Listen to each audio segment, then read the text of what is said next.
देखिए, ये जो हमारी प्लग एंड प्ले सीरीज़ है फिज़िक्स की, इसका मेन पर्पस ये है कि आपका वो टाइम जिसका आप यूटिलाइजेशन नहीं कर पाते, लाइक आप ट्रैवलिंग में हैं, थके हुए हैं, बेड पर हैं, किसी ऐसी जगह है जहाँ पर आप बुक और कॉपीज़ कैरी नहीं कर सकते, तो ऐसी जगहों पर आपका टाइम ख़राब ना हो, इसलिए हमने ये plug and play series design करी है।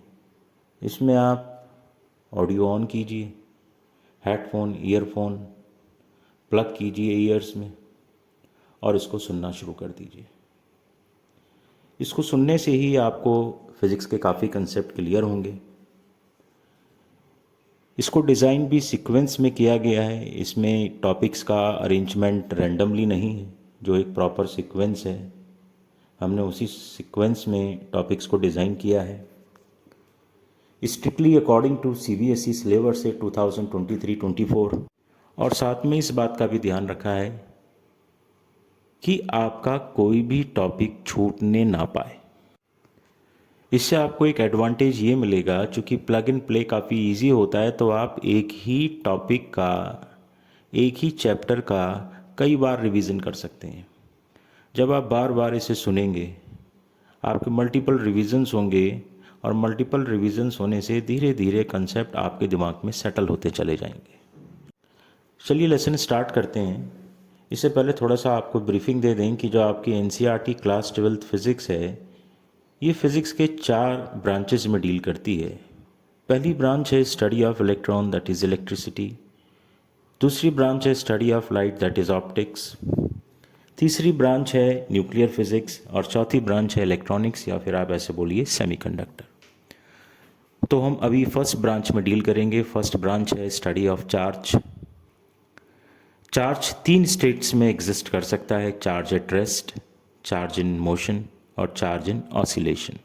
तो NCERT का जो फर्स्ट चैप्टर है, ये डील करता है चार्ज एट रेस्ट।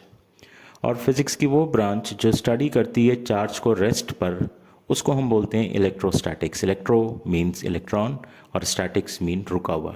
तो रुके हुए चार्ज की, रुके हुए इलेक्ट्रॉन की स्टडी को हम बोलते हैं इलेक्ट्रोस्टैटिक्स। समझना शुरू कीजिए कि किसी भी मैटर की जो स्मॉलेस्ट यूनिट होती है एटॉमिक लेवल पर, उसको हम बोलते हैं एटम। और एटम को फर्दर अगर हम सब एटॉमिक पार्टिकल्स में डिवाइड करते हैं तो हमें 3 सब एटॉमिक पार्टिकल्स मिलेंगे: इलेक्ट्रॉन, प्रोटॉन्स एंड न्यूट्रॉन्स। इसमें जो इलेक्ट्रॉन है उसका चार्ज बोला जाता है -1.6 इंटू 10 की पावर -19 कूलम। इसका मास होता है 9.1 into 10 raise to the power -31 kg। Proton, इसका चार्ज होता है +1.6 into 10 raise to the power -19 coulomb और इसकी मास होती है 1.67 इंटू 10 की पावर -27 kg। न्यूट्रॉन, इसके ऊपर कोई चार्ज नहीं होता, इसकी मास होती है 1.6 into 10 raise to the power -27 kg। Further इसमें एक चीज़ और समझ लीजिएगा, इसमें इलेक्ट्रॉन फंडामेंटल पार्टिकल है। फंडामेंटल पार्टिकल का मतलब ये है कि इलेक्ट्रॉन किसी और पार्टिकल के जोड़ से नहीं बना, इलेक्ट्रॉन अपने आप में पूरा है। लेकिन अगर हम प्रोटॉन की बात करते हैं तो प्रोटॉन 3 छोटे छोटे पार्टिकल्स को जोड़ के बना हुआ है और इन पार्टिकल्स को बोला जाता है क्वार्क्स। प्रोटॉन 3 क्वार्क से बनता है, 2 up quark plus 1 down quark.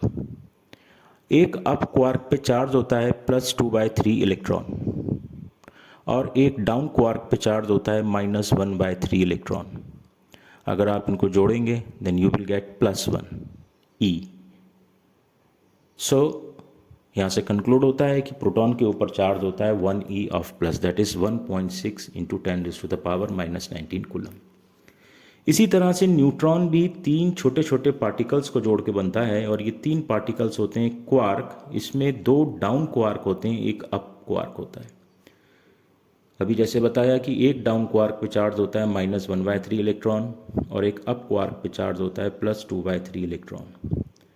आप इनको ऐड करेंगे यू विल गेट 0 और ऐसे ही होता है न्यूट्रॉन पर जो चार्ज होता है दैट इज़ 0। अब हम बात करते हैं कि चार्ज क्या चीज़ होती है। तो इसको कुछ यूँ समझिए कि चार्ज एक कंडीशन है जो क्रिएट होती है इलेक्ट्रॉन के इम्बैलेंस से। यहाँ पर इम्बैलेंस का क्या मतलब है? कोई भी एलिमेंट इलेक्ट्रिकली न्यूट्रल होता है। It mean every atom has equal number of protons and equal number of electrons. It means number of electrons and protons are equal. लेकिन अगर किसी भी एक्सटर्नल एजेंट की हेल्प से या किसी भी नेचुरल फिनोमिना के कारण किसी भी एटम के इलेक्ट्रॉन्स अगर एटम के सरफेस को लीप कर देते हैं, तो ऐसी कंडीशन में प्रोटॉन्स तो न्यूक्लियस के अंदर इंटैक्ट हैं, बंद हैं, प्रोटॉन्स तक नहीं पहुंचा जा सकता बिना न्यूक्लियस को तोड़े। लेकिन जो इलेक्ट्रॉन्स हैं, स्पेशली वो इलेक्ट्रॉन्स जो आउटर मोस्ट शेल में हैं, उनको बहुत ईजिली बाहर निकाला भी जा सकता है और आउटर मोस्ट शेल में बाहर से इलेक्ट्रॉन्स को इन्फ्यूज़ भी किया जा सकता है। तो इसलिए इलेक्ट्रॉन्स के नंबर वेरी कर सकते हैं। तो अगर किसी एलिमेंट में इलेक्ट्रॉन्स के नंबर इंक्रीज हो जाते हैं तो उस इलेक्ट्रॉन या डिक्रीज हो जाते हैं तो दोनों ही सिचुएशन में एक इम्बैलेंस क्रिएट हो जाएगा। इसको आप इस एग्जांपल से समझिए। सोडियम का एटॉमिक नंबर होता है 11, तो इसमें 11 इलेक्ट्रॉन्स होंगे, 11 प्रोटॉन्स होंगे। लेकिन चूंकि आउटर मोस्ट शेल में सोडियम की एक इलेक्ट्रॉन है, तो स्टेबल कॉन्फ़िगरेशन गेन करने के लिए इसकी टेंडेंसी होगी इस इलेक्ट्रॉन को लूज़ कर देना। ये इलेक्ट्रॉन को लूज़ कर देगा। इलेक्ट्रॉन को यूज़ करने के बाद न्यूक्लियस के अंदर प्रोटॉन्स तो अभी भी 11 है, बट इलेक्ट्रॉन्स रह गए 10। तो इसके पास एक प्रोटॉन एक्सेस में हो गया, तो हम कहेंगे कि now it has developed a charge of +1 electron. इसी तरह से आप समझिए क्लोरीन का एटॉमिक नंबर 17 होता है, 17 इलेक्ट्रॉन एंड 17 प्रोटॉन। तो क्लोरीन के आउटर मोस्ट शेल में नंबर ऑफ इलेक्ट्रॉन्स हो गए 7।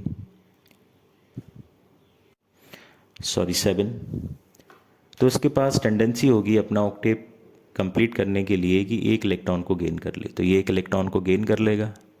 गेन करते ही इसका कॉन्फ़िगरेशन स्टेबल हो जाएगा, लेकिन इसके नंबर ऑफ इलेक्ट्रॉन्स इंक्रीज़ होके हो गए 18, जबकि प्रोटॉन्स अभी भी 17 है।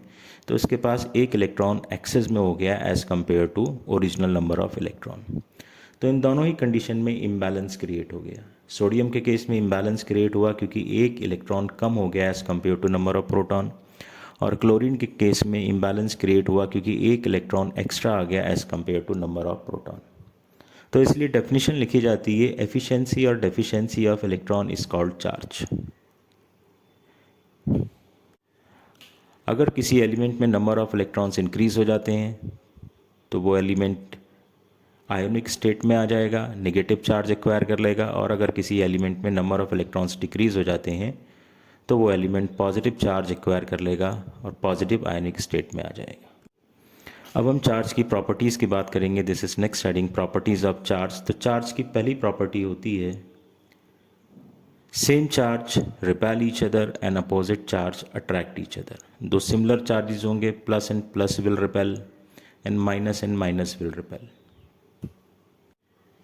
सेकेंड प्रॉपर्टी होती है कि चार्जेस कैन बी एडेड और सब्ट्रैक्टेड एल्जेब्रिकली। इट मीन चूँकि चार्ज स्केलर होता है, तो जैसे आप एल्जेब्रा में नंबर्स को ऐड करते हैं, फॉर एग्जांपल -5x + 2x, तो answer is -3x। In the same way अगर आपके पास चार्जेस हैं, सपोज प्लस का 2 इलेक्ट्रॉन, माइनस का 2 इलेक्ट्रॉन, तो नेट चार्ज आपके पास हो गया 0। तो जैसे आप एल्जेब्रा में ऐड करते हैं, ऐसे अगर किसी बॉडी के ऊपर बहुत सारे चार्जेस हैं तो आप उनको भी ऐसे ही ऐड कर देंगे। फॉर एग्जांपल फिर से समझिए, किसी बॉडी पर चार्ज है -5e +7e, तो नेट चार्ज आपके पास आ गया प्लस का 2e। अब थर्ड काफ़ी इंपॉर्टेंट प्रॉपर्टी होती है, इसको बोलते हैं चार्ज इज क्वांटाइज्ड। क्वांटाइज का मतलब ये होता है कि charge on any body always exist as an integral multiple of charge on 1 electron. इस बात को ऐसे भी कह सकते हैं, charge never exist in fraction. अब आप इसको ऐसे समझिए, अभी मैंने आपको बताया था कि अगर एलिमेंट को इलेक्ट्रॉन को लूज़ करना है या इलेक्ट्रॉन को गेन करना है तो ये सारी पॉसिबिलिटीज़ आउटर मोस्ट शेल में होती हैं। सपोज़ किसी एलिमेंट के आउटर मोस्ट शेल में 3 इलेक्ट्रॉन्स हैं। अब उसने एक इलेक्ट्रॉन लूज़ कर दिया। जब एक इलेक्ट्रॉन को लूज़ कर देगा तो वो एक यूनिट पॉजिटिव चार्ज डेवलप कर लेगा। अब हम चाहते हैं कि इसका चार्ज फर्दर इंक्रीज़ हो जाए। अब चार्ज फर्दर इंक्रीज करने के लिए क्या करना होगा भाई, एक इलेक्ट्रॉन और रिमूव कर देगी। तो यहाँ पर मैं आपसे पूछूं, क्या ये पॉसिबिलिटी है कि जो अब इलेक्ट्रॉन ये रिमूव करना चाहता है उसको पूरा रिमूव ना करके आधा रिमूव कर दे, या पॉन रिमूव कर दे, या 25% इलेक्ट्रॉन रिमूव कर दे, 75 अंदर ही रह जाए? तो वेरी क्लियरली ये पॉसिबल नहीं है, इलेक्ट्रॉन को तोड़ा नहीं जा सकता। एक इलेक्ट्रॉन के जाने के बाद अगर फर्दर इस बॉडी को चार्ज गेन करना है तो उसको दूसरा इलेक्ट्रॉन पूरा बाहर ट्रांसफ़र करना पड़ेगा। अब 2 इलेक्ट्रॉन जाने के बाद आउटर मोस्ट शेल में 3 के बजाय अब 1 इलेक्ट्रॉन रह गया, तो 2 इलेक्ट्रॉन की कमी से इसने 2 unit of positive charge develop कर लिया। अब मान लीजिए हमें इसे फर्दर चार्ज करना है। अब फर्दर चार्ज करना है तो एक ही तरीका है भाई, इसका 1 इलेक्ट्रॉन और निकाल दीजिए। तो फिर से वही क्वेश्चन अगर आपसे पूछें कि भाई 2 इलेक्ट्रॉन तो पूरे चले गए, क्या पॉसिबल है कि अब तीसरा इलेक्ट्रॉन को पूरा ना भेज के आधा भेज दें, आधा रोक लें? तो आंसर इज़ ऑब्वियसली नो, ये पॉसिबल नहीं है। इलेक्ट्रॉन जब भी जाएगा पूरा ही जाएगा, बिकॉज इलेक्ट्रॉन इज़ इंडिविजिबल। ये कोई सर के दर्द की गोली नहीं है कि आधी ले लो और आधी रोक लो। बस इतनी सी बात को ही हम बोलते हैं क्वांटाइजेशन ऑफ चार्ज, कि किसी बॉडी को अगर चार्ज देना है तो ऑब्वियसली उसके सरफेस में इलेक्ट्रॉन या तो इन्फ्यूज़ करने पड़ेंगे या वहाँ से इलेक्ट्रॉन लेके जाने पड़ेंगे। तो एक बार में आप एक पूरा इलेक्ट्रॉन ही लेके जाएंगे, इलेक्ट्रॉन टूट के नहीं जा सकता। तो इस बात को लैंग्वेज में ऐसे लिखा जाता है कि charge never exist in fraction. General formula बनता है इसका Q is equals two plus minus NE। यहाँ पर प्लस माइनस इस बात को शो करता है कि इलेक्ट्रॉन अगर चले गए तो आप प्लस यूज़ कीजिए, और किसी बॉडी ने इलेक्ट्रॉन अगर गेन कर लिए तो आप माइनस यूज़ कीजिए। एन का मतलब होता है नंबर ऑफ इलेक्ट्रॉन गेन और lose, and E is charge on 1 electron. Next property is charge is conserved. It mean charge को ना तो क्रिएट किया जा सकता है ना डिस्ट्रॉय किया जा सकता है। बोर्ड एग्जाम में एक बार एक क्वेश्चन आया था कि what is anti particle of electron. तो याद रखिएगा, इलेक्ट्रॉन का एंटी पार्टिकल होता है पॉजिट्रॉन, और एंटी पार्टिकल उन पार्टिकल्स को कहते हैं जिनकी मास एग्जैक्टली इक्वल होती है और चार्जेस एग्जैक्टली अपोजिट होते हैं। तो एक इलेक्ट्रॉन के ऊपर चार्ज हो गया -1 यूनिट, और एक पॉजिट्रॉन के ऊपर चार्ज हो गया +1 यूनिट, तो टोटल चार्ज यहाँ पर -1 + 1 हो गया 0। और क्वांटम फिजिक्स के ऑब्जर्वेशंस बताते हैं कि एक इलेक्ट्रॉन और एक पॉजिट्रॉन जब एक दूसरे से टकराते हैं तो मैटर डिस्ट्रॉय हो जाता है और ये प्योर एनर्जी में कन्वर्ट हो जाते हैं। एनर्जी को हम फोटोन की फॉर्म में रीड करते हैं। तो एक इलेक्ट्रॉन और एक पॉजिट्रॉन के टकराने से 2 गामा रे फोटोन प्रोड्यूस होते हैं। Gamma ray photon is pure energy और न्यूट्रल होते हैं।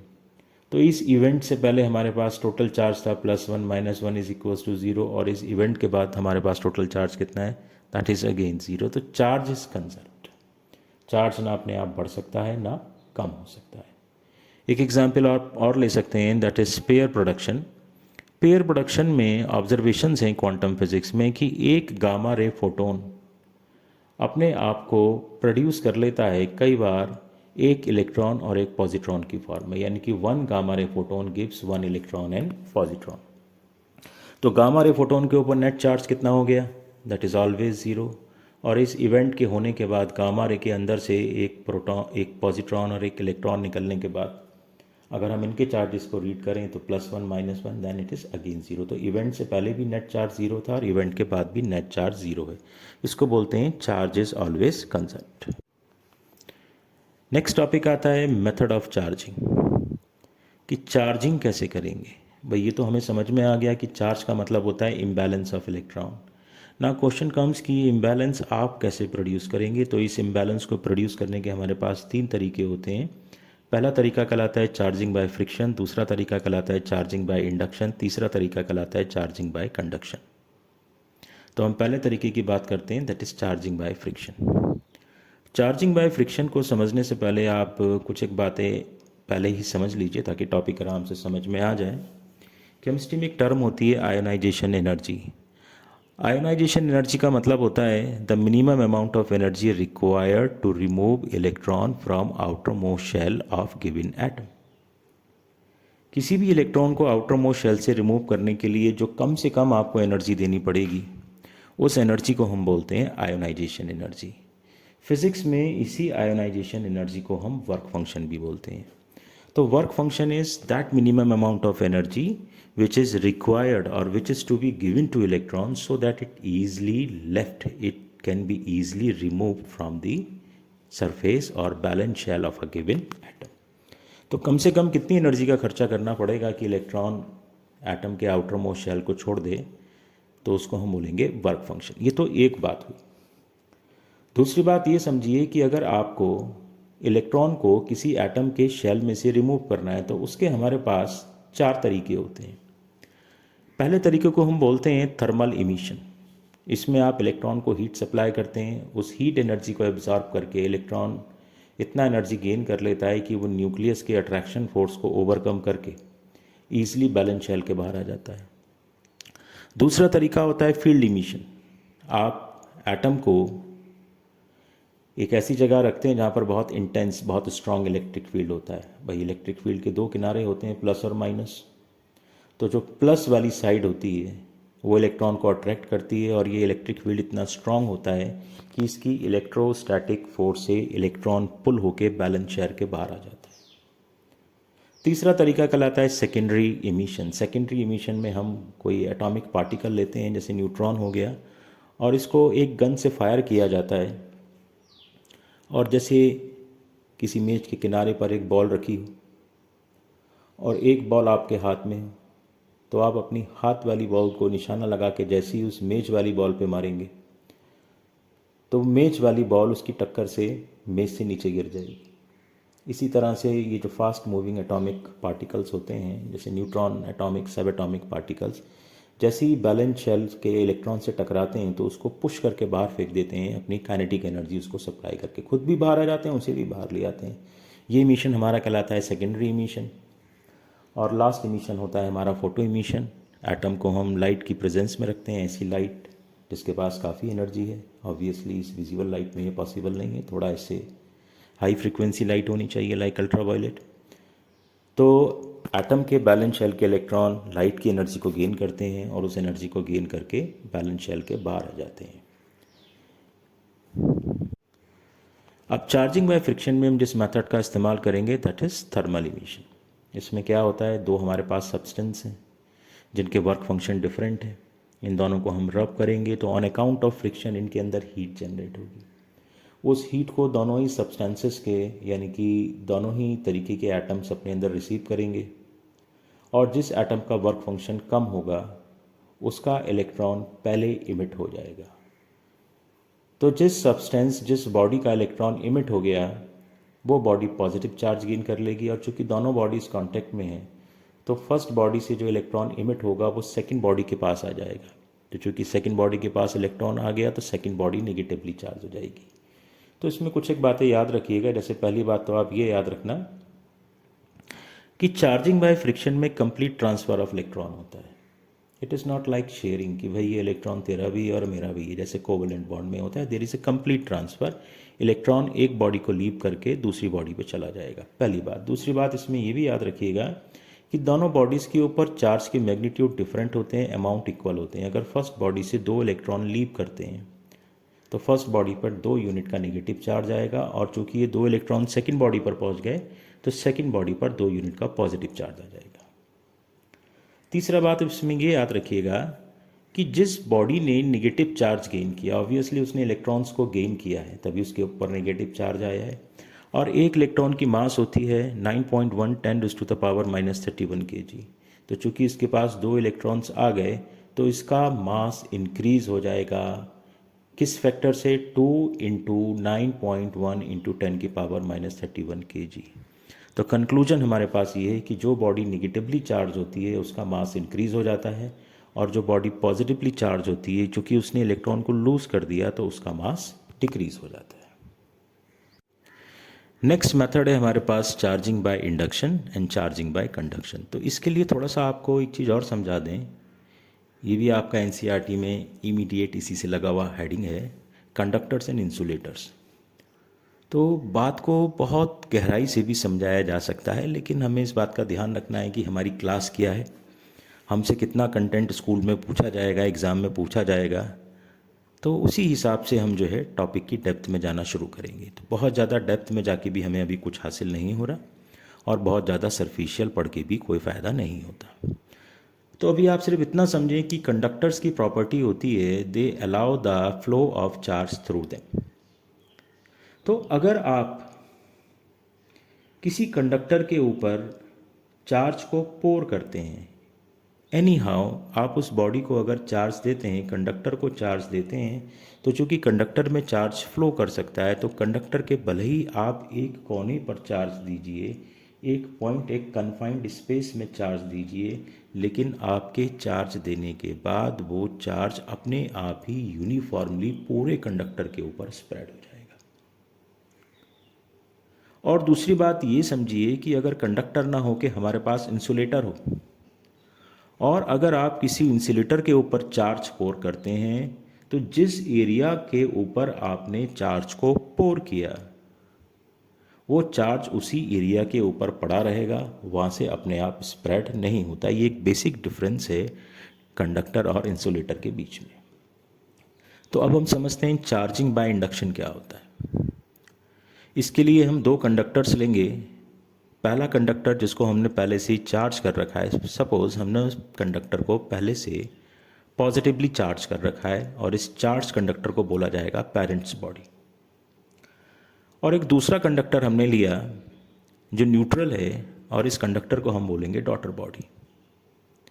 ये भी इंश्योर कर लीजिए कि इन दोनों कंडक्टर्स का अर्थ से कोई कांटेक्ट नहीं होना चाहिए, यानी कि ये दोनों के दोनों स्फेयर्स, कंडक्टर्स जिस स्टैंड पर खड़े होंगे वो इंसुलेटर का बना होगा। ऑब्वियसली अगर दो कंडक्टर हैं तो वो हवा में तो टिक नहीं सकते, या तो आप उनको किसी धागे से बांध के लटकाइए या आप उसको किसी स्टैंड के ऊपर खड़ा कीजिए। बस इस बात का ध्यान रखना है कि ये कंडक्टर्स अर्थ के कांटेक्ट में ना आए। तो कोई बॉडी अगर अर्थ के कांटेक्ट में नहीं है तो टेक्निकली हम उसको बोलते हैं कि इट इज़ इंसुलेटेड और इट इज़ नॉन अर्थ और नॉन ग्राउंडेड। तो हमारे पास दो कंडक्टर्स हैं। थोड़ा सा अच्छे से समझने के लिए यूँ मान लीजिए कि कंडक्टर्स की शेप हमारे पास स्फेयर है। तो पहला स्फेयर, कंडक्टिंग स्फेयर, जिसको हमने पेरेंट्स बॉडी का, उस पर पॉजिटिव चार्ज है। दूसरा कंडक्टिंग स्फेयर जो न्यूट्रल है उसको हमने डॉटर बॉडी बोला। दोनों इंसुलेटेड हैं, ज़मीन के कांटेक्ट में नहीं है।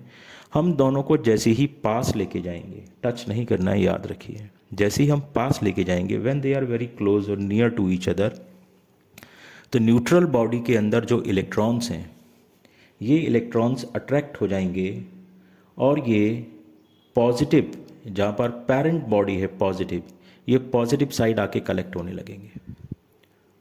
और उसी समय एटम के अंदर जो पॉजिटिव पार्ट है, ऑब्वियसली जो उसका न्यूक्लियस वाला पार्ट है, वो पेरेंट बॉडी के पॉजिटिव से रिपेल होगा और वो दूसरी साइड यानी कि अपोजिट साइड पर कलेक्ट हो जाएगा।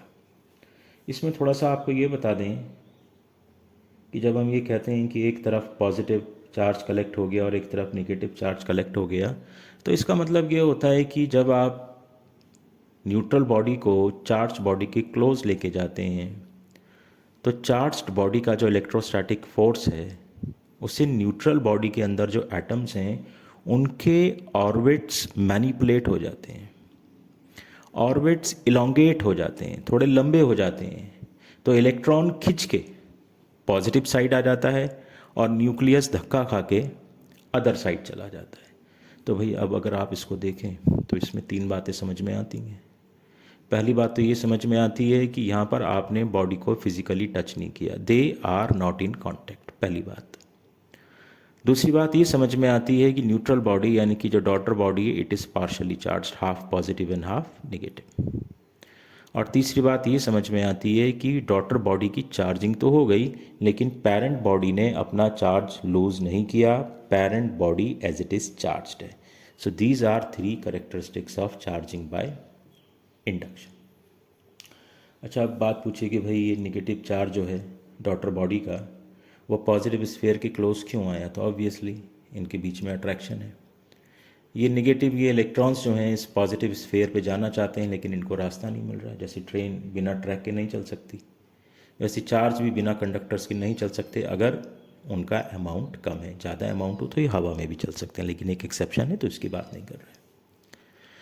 तो डॉटर बॉडी पे जो चार्ज है नेगेटिव इलेक्ट्रॉन्स, ये जाना चाहता है पॉजिटिव बॉडी पर, पेरेंट पॉजिटिव बॉडी पर, लेकिन इसको पाथ नहीं मिल रहा। लेकिन अगर हम इन दोनों को टच कर दें तो यही मेथड बन जाएगा कंडक्शन।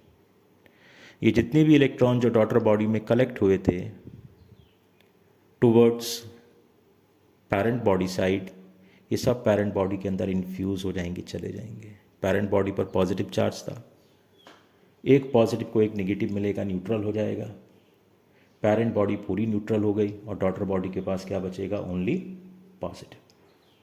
तो अब अगर हम इसकी बात करें कि इसमें हमने क्या क्या ऑब्जर्व किया, तो पहला हमारा ऑब्जर्वेशन था कि there is a contact, two bodies, daughter body and parent body, they are in physical contact. दूसरी बात हमने ऑब्जर्व ये करी कि daughter body acquire the same charge as that of parent body, जो पेरेंट बॉडी पे चार्ज था वही डॉटर बॉडी पर आ गया। और तीसरी बात हमने इसमें जो ऑब्जर्व करी वो ये है कि पेरेंट बॉडी का चार्ज अब ख़त्म हो गया। Parent body after charging a daughter body lost its charge. इसके बाद जो नेक्स्ट टॉपिक आता है सीक्वेंस में वो होता है कूलॉम्स लॉ इन इलेक्ट्रोस्टैटिक्स। तो कूलॉम्स लॉ के लिए थोड़ा सा आपको बता दें, पहले यूँ समझिए कि जहाँ पर दो चार लोग होते हैं वो आपस में बातचीत करते हैं, इंटरेक्ट करते हैं। जानवर पक्षी भी आपस में इंटरेक्ट करते हैं, इंटरेक्ट उनकी एक कॉमन कैरेक्टरिस्टिक। ऐसी दो चार्जेस भी एक दूसरे से इंटरेक्ट करते हैं, बातचीत करते हैं। हमारे पास लैंग्वेज है, चार्जेस के पास लैंग्वेज नहीं होती।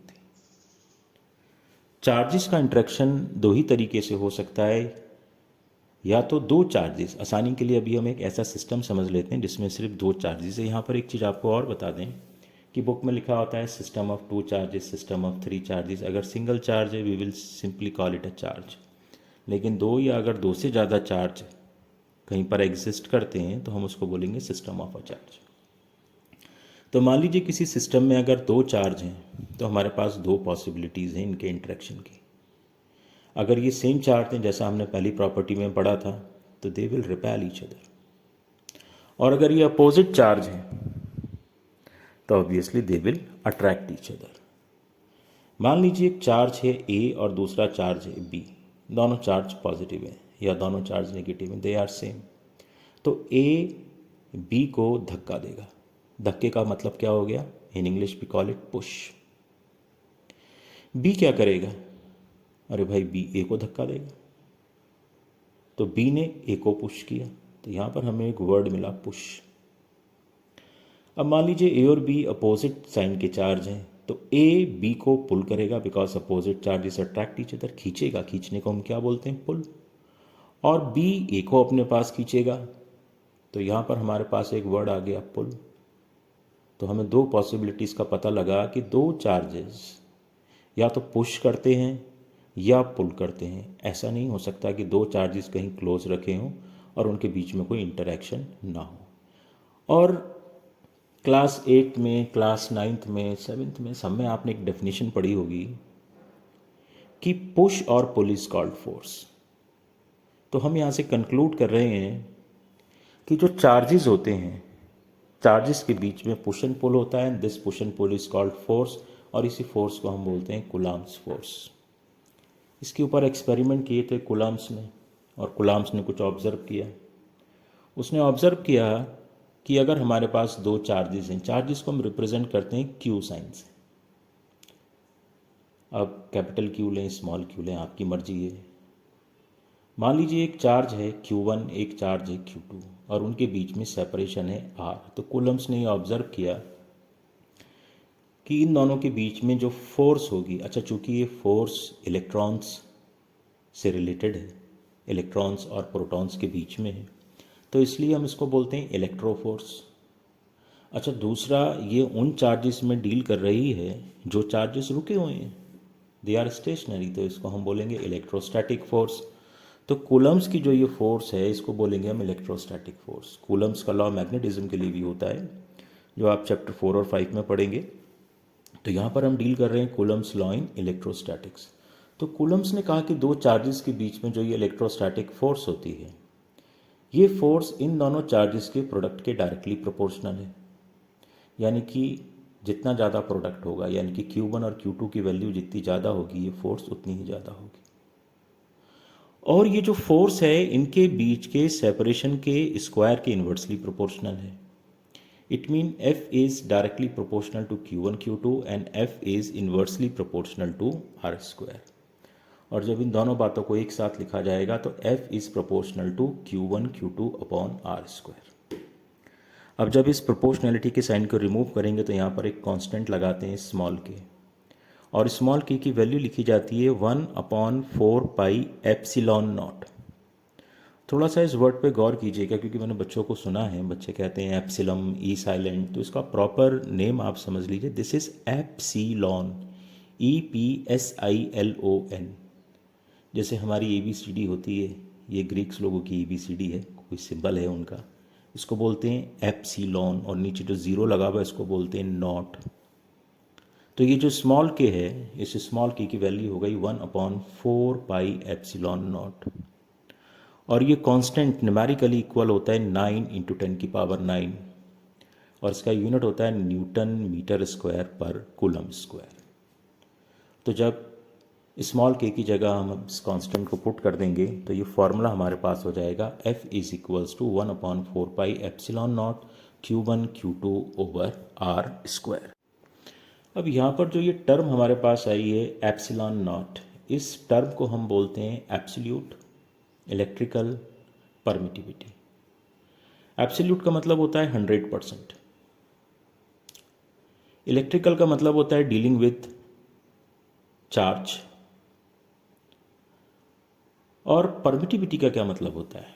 अब थोड़ा सा हम इसको समझ लेंगे। देखो, अगर कोई हमसे ये पूछे कि भाई डिफाइन परमिबिलिटी, तो परमिबिलिटी को सिंपली ऐसे डिफाइन किया जा सकता है कि किसी भी सब्सटेंस की वो प्रॉपर्टी कि वो किस आसानी से अपने अंदर इलेक्ट्रिक फील्ड को डेवलप कर लेगा, उसको हम बोलते हैं परमिटिविटी। लेकिन यहाँ पर हम कुछ ऐसा समझेंगे, परमिटिविटी का मतलब होता है कि चार्जेस जब आप प्लेस करेंगे स्पेस में तो चार्जेस के बीच में कोई ना कोई मीडियम जरूर होगा। जैसे मान लीजिए आपके पास 2 बॉल्स हैं क्रिकेट की, मेटल की बनी हुई, आपने उनको चार्ज करके अपने टेबल पे रख दी, तो इन मेटल की बॉल्स के बीच में जो मीडियम है दैट इज एयर। आपने इसको ऐसी जगह रख दिया जहाँ पर वैक्यूम है, सारी एयर सक कर ली एक वैक्यूम चैम्बर में, तो उनके बीच का मीडियम क्या हो गया? कुछ नहीं, वैक्यूम। आपने इनको बाथ टब में डाल दिया तो इनके बीच का मीडियम क्या हो गया? वाटर। आपने इन दोनों बॉलों को मिट्टी में दबा दिया तो इनके बीच का सेपरेशन, इनके बीच का मीडियम क्या हो गया? सॉइल। आपने इन दोनों बॉल्स को ऑयल में डुबो दिया तो इनके बीच का सेपरेशन क्या हो गया? ऑयल। यहाँ पर ये याद रखिएगा, इन दोनों बॉल्स के बीच में कुछ सेपरेशन है जिसके अंदर मीडियम भरा हुआ है। तो चार्ज को आप जब भी प्लेस करते हैं तो उसके बीच में कोई ना कोई मीडियम जरूर होता है।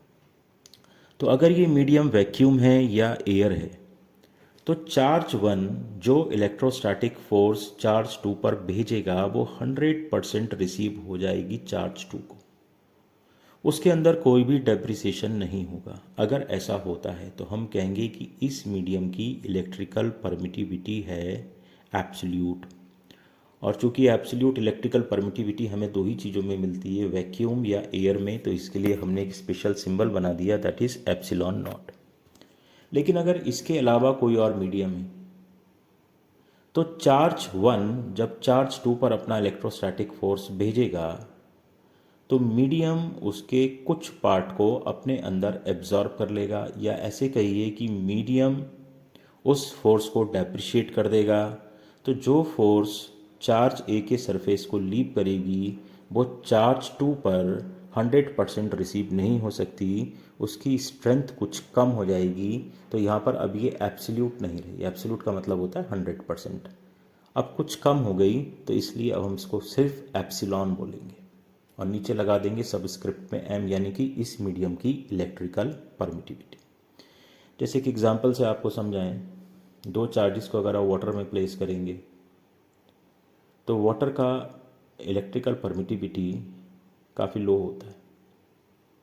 यानी कि 2 चार्जेस को अगर एयर में रखा और उनके बीच में फोर्स F है, और अगर आप उन्हीं चार्जेस को पानी में रख दें उतने ही सेपरेशन में, तो उनके बीच का जो फोर्स है वो 81 टाइम्स कम हो जाता है। इसी बात को थोड़ा सा और आगे बढ़ाते हैं। 100% परमिटिविटी होती है एयर या वैक्यूम की, जिसको हम बोलते हैं एप्सिलॉन नॉट, और इसके अलावा कोई भी मीडियम है, किसी भी मीडियम की परमिटिविटी, इलेक्ट्रिकल परमिटिविटी 100% नहीं होती। तो हम इसका रेशियो निकालते हैं, epsilon M divided by epsilon nought. ये कुछ ऐसा है जैसे मान लीजिए आपकी फिजिक्स में 20 में से 19 मार्क्स आए, मार्क्स ऑब्टेन है 19 और मैक्सिमम मार्क्स कितने मिल सकते थे, 20। तो कुछ ऐसा ही रेशियो ये है कि किसी भी मीडियम की परमिटिविटी है एप्सिलॉन एम और मैक्सिमम परमिटिविटी कितनी हो सकती थी, एप्सिलॉन नॉट। और इस रेशियो को हम एक साइन से शो करते हैं which look likes K, but इसको बोलते हैं कप्पा। कप्पा का मतलब होता है डाइलेक्ट्रिक कांस्टेंट। तो डाइलेक्ट्रिक कांस्टेंट का मतलब हो गया ratio of permittivity, electrical permittivity of a given medium to absolute electrical permittivity. Dielectric constant एक अच्छा क्वेश्चन है, बोर्ड में कई बार पूछा गया है। इसका क्वेश्चन आता है डिफाइन डाइलेक्ट्रिक कांस्टेंट। अगर आता है डिफाइन डाइलेक्ट्रिक कांस्टेंट तो लिख दीजिएगा it is define as ratio of electrical permittivity of a given medium to the absolute electrical permittivity. इस क्वेश्चन को 3 तरीके से और पूछा गया है, define dielectric constant in terms of electrostatic force, define dielectric constant in terms of electric field intensity and define dielectric constant in terms of capacitance. आगे जब ये हमारे लेक्चर्स कंटिन्यू रहेंगे तो एक एक करके उन सब के बारे में बात हम कर लेंगे। तो यहाँ से आपको इतना पता लग गया कि अगर सिर्फ 2 चार्जेस हैं, सिस्टम ऑफ 2 चार्जेस, तो हमारे पास 2 ही ऑप्शन है, either they pull each other और they repel, they push each other. It depends upon कि उनके साइन क्या हैं। अगर वो सेम साइन के चार्ज हैं तो वो रिपेल करेंगे, पुश करेंगे, और वो अपोजिट चार्ज के साइन हैं तो वो एक दूसरे को अट्रैक्ट करेंगे। और जो ये फोर्स होगी इसका मैग्नीट्यूड होता है 1/4 pi epsilon not Q1 Q2 over R square. यहाँ पर Q1 Q2 इन चार्जेस के मैग्नीट्यूड हो गए, आर इनके बीच का सेपरेशन हो गया, epsilon not absolute electrical permittivity हो गई। अब कूलम्स लॉ को 3 फॉर्म में लिखा जा सकता है। अभी जो मैंने फॉर्म बताई थी F is equals to 1/4 pi epsilon not Q1 Q2 over R square, इसको बोलते हैं स्केलर फॉर्म। इसके अलावा 2 और फॉर्म्स होती हैं, वेक्टर फॉर्म और पोजीशन वेक्टर फॉर्म। तो पोजीशन वेक्टर फॉर्म हम यहाँ पर डिस्कस नहीं करेंगे, हम यहाँ पर वेक्टर फॉर्म अब डिस्कस कर लेते हैं। तो चूँकि हम बोर्ड पेन पेंसिल का यूज़ नहीं कर रहे हैं तो आपको बहुत फोकस होकर मुझे सुनना पड़ेगा।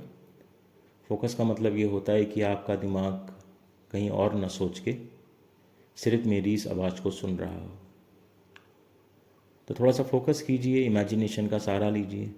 लेबोरेटरी जब नहीं हो तो हम अपने दिमाग की लेबोरेटरी में ही चीज़ों को एक्सपेरिमेंट करके देखते हैं। तो सर सपोज़ हमारे पास 2 चार्जेस हैं 1 और 2।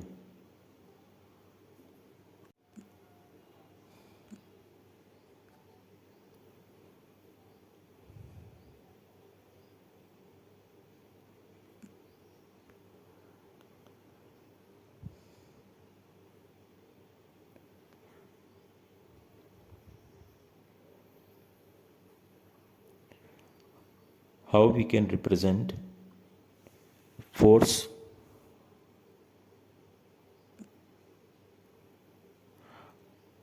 we can represent force applied by first charge on second charge.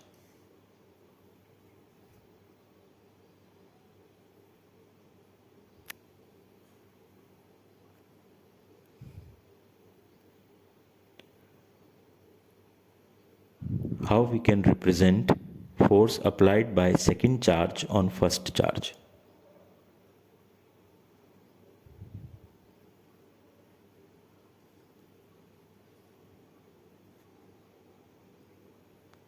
How we can represent vector form of Coulomb's law.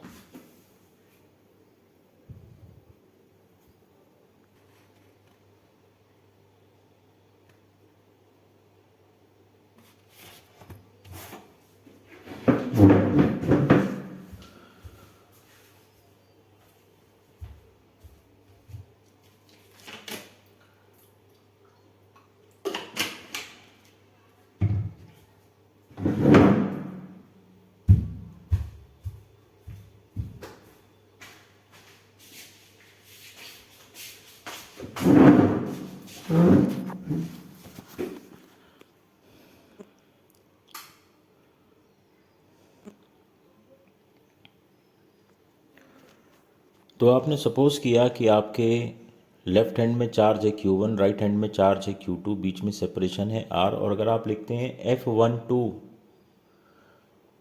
और F के ऊपर एरो का साइन लगा देते हैं, यानी कि वेक्टर F12, तो इसका मतलब होगा force on first charge by 2। और अगर आप लिख देते हैं F21, ऊपर वेक्टर का साइन लगा देते हैं, तो वेक्टर F21 का मतलब हो गया force on second charge by 2 due to 2।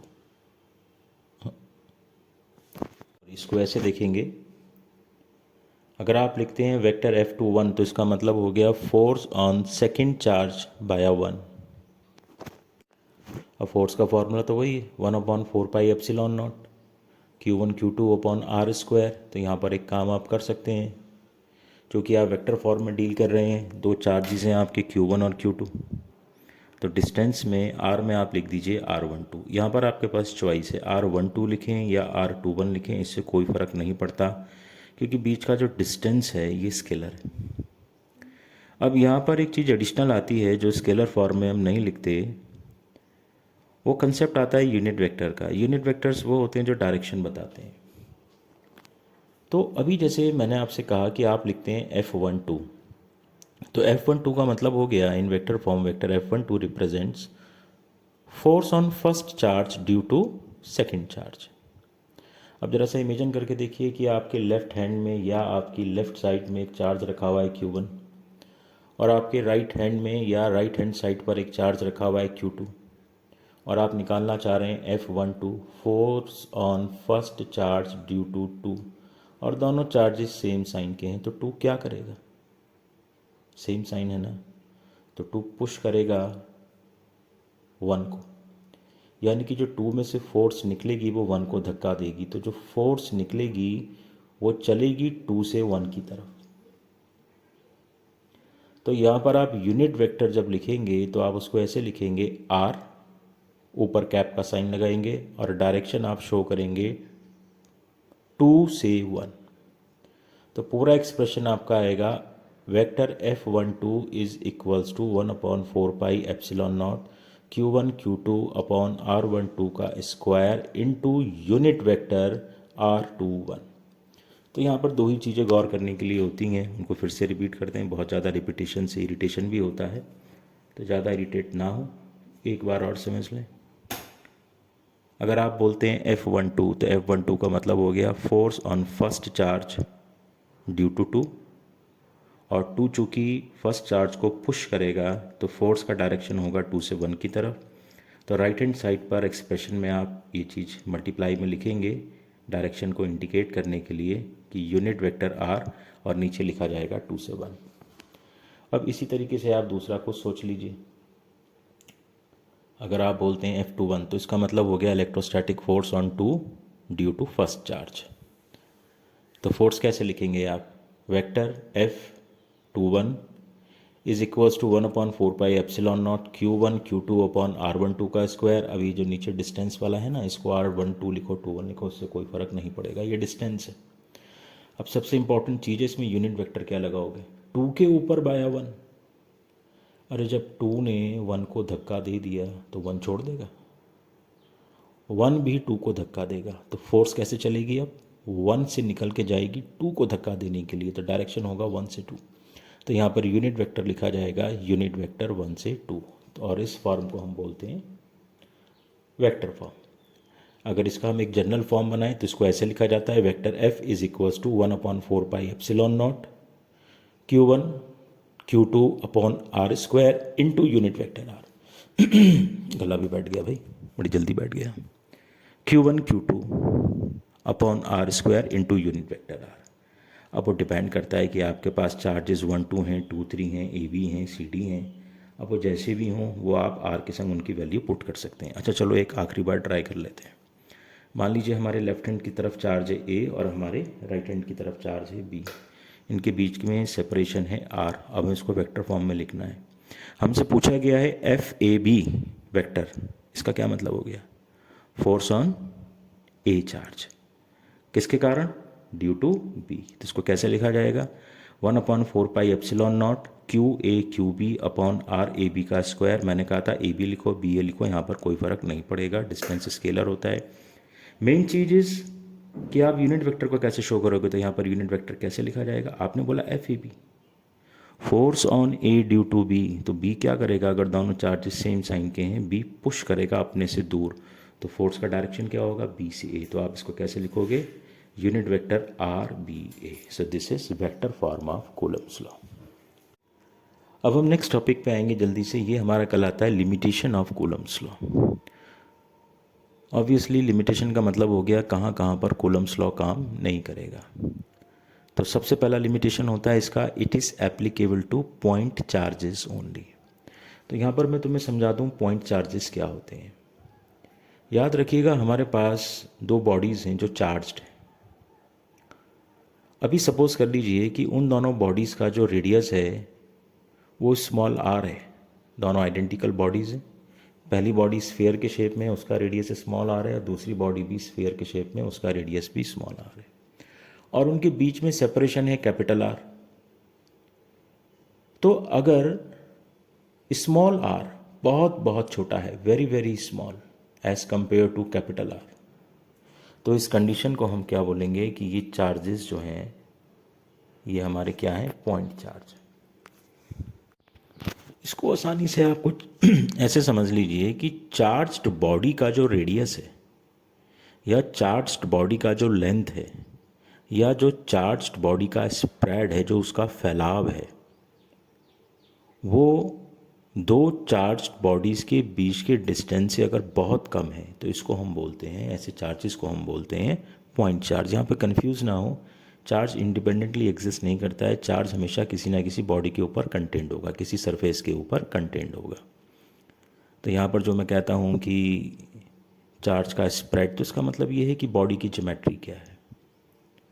तो जिस सरफेस के ऊपर चार्ज एग्जिस्ट करता है, अगर उस सरफेस का रेडियस या उसकी लेंथ या उसका स्प्रेड, जो उसका विस्तार है, वो बहुत ही छोटा है दो चार्ज बॉडीज़ के बीच के डिस्टेंस से, तो ऐसे चार्ज स्प्रेड को, डिस्ट्रीब्यूशन को हम कैसे ट्रीट करते हैं, ऐसे it is a point charge. वो यूजुअली हमारे दिमाग में ये आता है कि अगर गोल चार्ज है, गोल बॉडी के ऊपर डिस्ट्रीब्यूटेड, तो वो पॉइंट चार्ज है, या एक पॉइंट की तरह छोटा सा चार्ज है तो वो पॉइंट चार्ज है। लेकिन ऐसा नहीं, जो सही बात थी वो मैंने आपको बता दी। दूसरा इसका लिमिटेशन होता है, it is applicable to stationary charges only.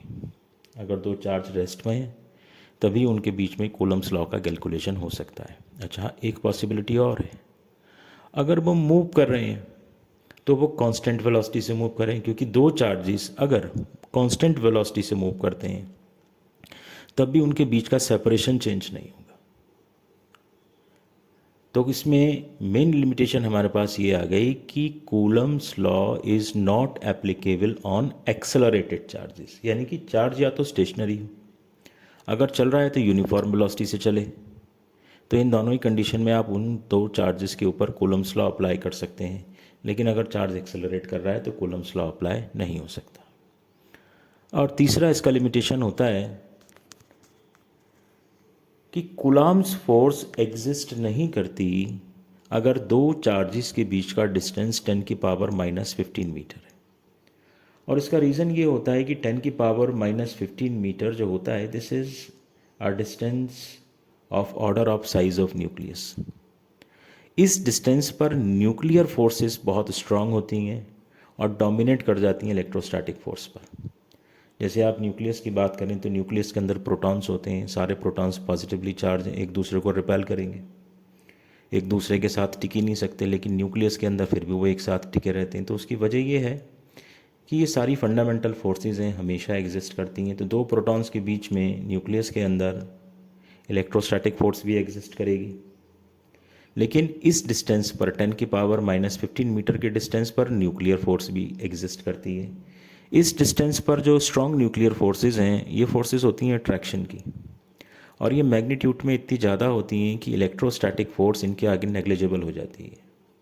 तो इसलिए दो प्रोटॉन्स के बीच में इलेक्ट्रोस्टैटिक रिपल्शन तो होगा, लेकिन वो फोर्स अपना काम नहीं कर पाएगी। जो स्ट्रॉन्ग न्यूक्लियर फोर्सेस हैं अट्रैक्शन की, वो डोमिनेट करेंगी, और रिपल्शन के बावजूद ये दोनों के दोनों प्रोटॉन्स, जैसे मैंने एग्जाम्पल में दो ही लेट किए हैं, ये एक दूसरे के क्लोज पड़े रहेंगे, चिपके रहेंगे, ताकि न्यूक्लियस की फॉर्मेशन हो सके। तो ये इसके 3 लिमिटेशंस हो गए. It is applicable to point charges only, it is not applicable to accelerated charges, and it is not applicable for distances less than or equals to 10⁻⁻15 metre. इसमें थोड़ा सा डिस्ट्रीब्यूशन ऑफ चार्जेस के बारे में और समझ लीजिए. चार्जेस के 2 तरह के डिस्ट्रीब्यूशन होते हैं. एक तो कहलाता है डिस्क्रीट डिस्ट्रीब्यूशन. जैसे आपको फोर्स निकालना है किसी चार्ज के ऊपर. अच्छा, जिस चार्ज के ऊपर फोर्स निकालते हैं उसको बोलते हैं हम टेस्ट चार्ज. ये एक इमेजनरी चार्ज होता है. इसको रिप्रेजेंट किया जाता है प्लस क्यू नॉट से.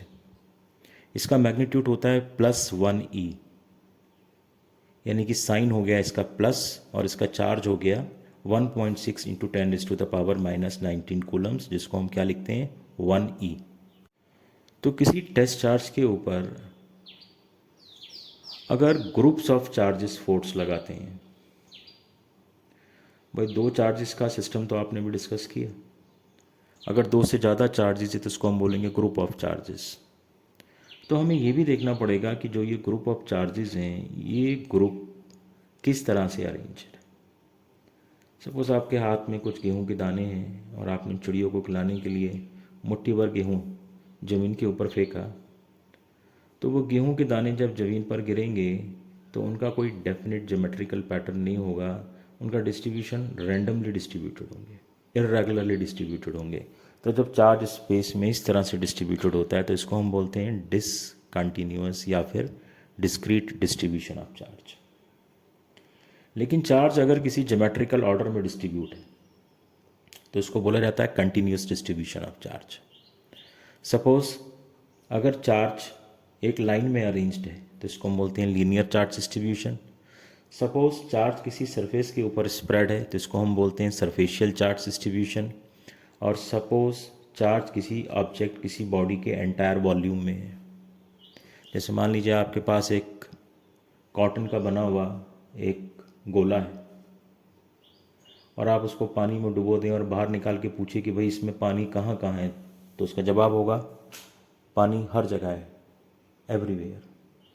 तो इसी तरीके से जब चार्ज किसी बॉडी में हर जगह होता है तो ऐसे डिस्ट्रीब्यूशन को हम क्या बोलते हैं, वॉल्यूमेट्रिक चार्ज डिस्ट्रीब्यूशन. तो ये 4 तरीके के चार्ज डिस्ट्रीब्यूशन होते हैं. पहला हमारा कहलाता है डिस्क्रीट चार्ज डिस्ट्रीब्यूशन. इसमें खूब सारे चार्जेस स्पेस में अरेंज्ड होते हैं लेकिन उनका कोई ज्योमेट्रिकल शेप रिकॉग्नाइज नहीं किया जा सकता, दे आर इर्रेगुलर. दूसरा चार्ज डिस्ट्रीब्यूशन हमारा कहलाता है linear charge distribution when charge is arranged in a line. और अगला हमारा कहलाता है superficial charge distribution when charge is spread all over the surface of a body.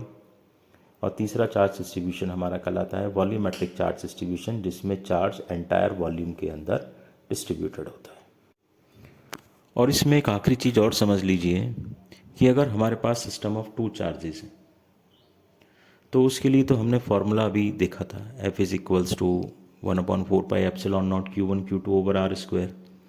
लेकिन अगर किसी सिस्टम में मोर देन 2 चार्जेस एग्जिस्ट करते हैं और वो सारे चार्ज मिलके किसी टेस्ट चार्ज के ऊपर फोर्स अप्लाई करते हैं तो उसको कैलकुलेट करने के लिए हम एक और फार्मूला यूज़ करते हैं और इसको बोला जाता है प्रिंसिपल ऑफ सुपरपोजिशन.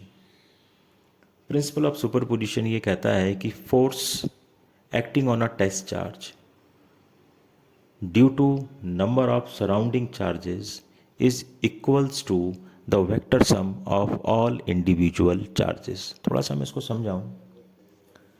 जैसे मान लीजिए किसी टेस्ट चार्ज को चारों तरफ से n नंबर ऑफ चार्जेस ने घेर रखा है. इस सिस्टम में मान लीजिए सारे चार्ज पॉजिटिव है. टेस्ट चार्ज को लिखते हैं +Q0, नीचे 0 आ गया. पहला चार्ज है Q1, दूसरा Q2, तीसरा Q3, so on up to Q1. तो लास्ट चार्ज Qn हो गया. तो Q1 फोर्स लगाएगा Q0 पे और इसको वेक्टर फॉर्म में लिखा जाएगा F01, है ना, अभी बताया था. दूसरा चार्ज टेस्ट चार्ज पर फोर्स लगाएगा तो वेक्टर फॉर्म में इसको कैसे लिखोगे, वेक्टर F02. और इसी तरह से एक एक करके सारे चार्ज टेस्ट चार्ज पर फोर्स लगाएंगे और जो लास्ट चार्ज है जिसको आपने नंबर दिया है Qn जो फोर्स लगाएगा उसको कैसे लिखोगे, वेक्टर F0n. तो आपके पास कितने सारे वेक्टर्स हो गए, vector F01, vector F02, vector F03, so on up to vector F0n। तो प्रिंसिपल ऑफ सुपरपोजिशन ये कहता है कि net electrostatic force experienced by a test charge is equals to the vector sum of all individual forces. मतलब test charge के ऊपर जो net force लगेगी, अगर हम उसको वेक्टर F लिखते हैं तो वेक्टर F बराबर होगा vector F01 plus vector F02 plus vector F03 so on up to vector F0n।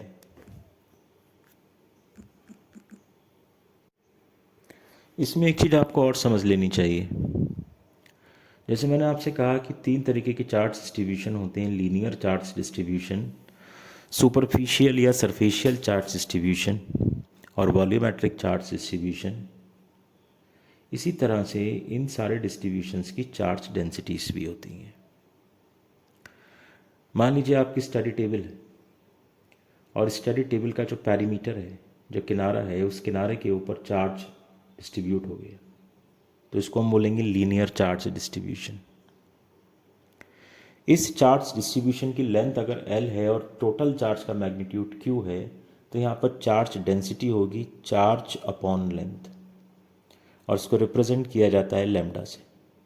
Differential form में इसको लिखते हैं lambda is equals to D Q by D L, और अभी मैंने बताया था अदरवाइज इसको लिखेंगे lambda is equals to Q by L.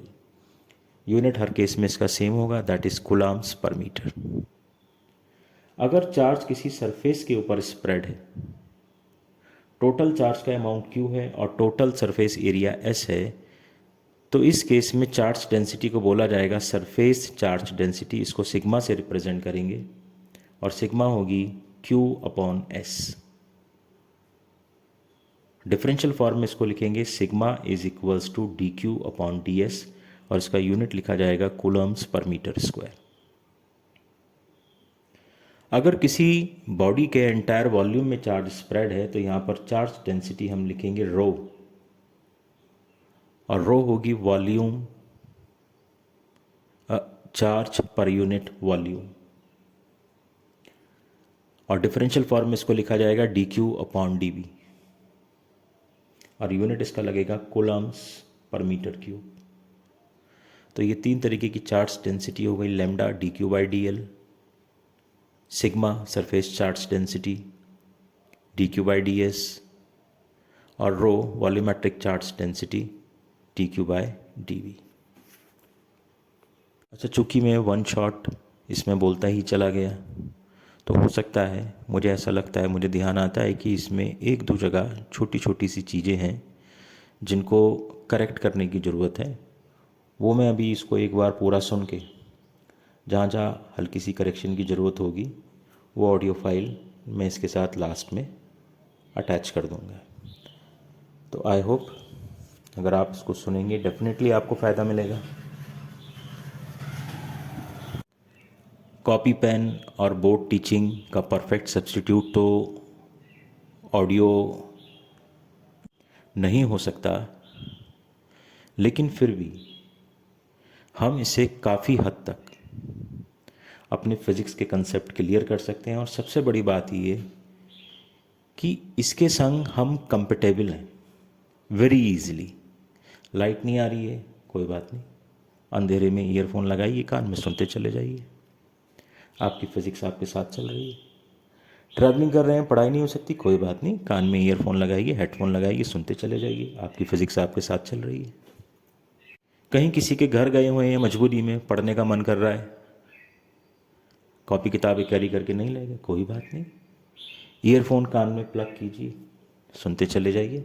अच्छा, सबसे बड़ी बात देखो, मुझे ऑलमोस्ट 26 ईयर हो गए फिज़िक्स पढ़ाते हुए, और हज़ारों बच्चों को मैंने पढ़ाया है। एजुकेशन के पैटर्न में मैंने बहुत बदलाव भी देखा है। जब मैं पढ़ा करता था, मैंने 1996 में 12th किया था CBSE बोर्ड से, उस समय इतने डिस्ट्रैक्शंस नहीं थे जितने डिस्ट्रैक्शंस आज हैं। पबजी, इंस्टाग्राम, व्हाट्सएप, रील और पता नहीं क्या क्या, मुझे भी सबके नाम नहीं मालूम। तो उस समय बच्चा नेचुरली काफ़ी फोकस्ड रहा करता था। लेकिन आज की सिनेरियो में बच्चे मुझसे कंप्लेन करते हैं, सर मन तो करता है पढ़ने का लेकिन मन नहीं लगता। तो कॉपी किताबों को 1 घंटे समेट के बैठे रहना अब आपके दिमाग की ऐसी आदत नहीं रही। मैं सबके लिए नहीं कह रहा, लेकिन कुछ के साथ वास्तव में समस्या है। 1 घंटा एक जगह जम के बैठे रहना ऐसी भी बहुत सारे लोगों की अब आदत नहीं रही। तो ऐसे में सब कुछ हाथ से निकलने से अच्छा ये है कि कुछ तो हाथ में रह जाए। तो इस प्लग एंड प्ले सीरीज़ का एक एडवांटेज ये भी है कि सिर्फ इतनी ही मेहनत करनी है कि बस कान में ईयरफोन लगाइए, मोबाइल पर इसको ऑन कीजिए और बाकी बॉडी अपने आप सब एडजस्ट करती रहेगी। मेरी आवाज़ के अंदर जो मैकेनिकल एनर्जी है वो आपकी ईयर डम तक पहुंच के आपकी ऑडिटरी नर्व्स के द्वारा इलेक्ट्रिकल पल्सेस में कन्वर्ट होगी अपने आप। आपको कुछ नहीं करना, ये सब अपने आप होगा। और वो इलेक्ट्रिकल पल्सेस दौड़ती हुई आपके दिमाग तक जाएंगी और आपके दिमाग के अंदर जो न्यूरॉन्स हैं उन न्यूरॉन्स के अंदर ये इलेक्ट्रिकल पल्सेस केमिकल एनर्जी के फॉर्म में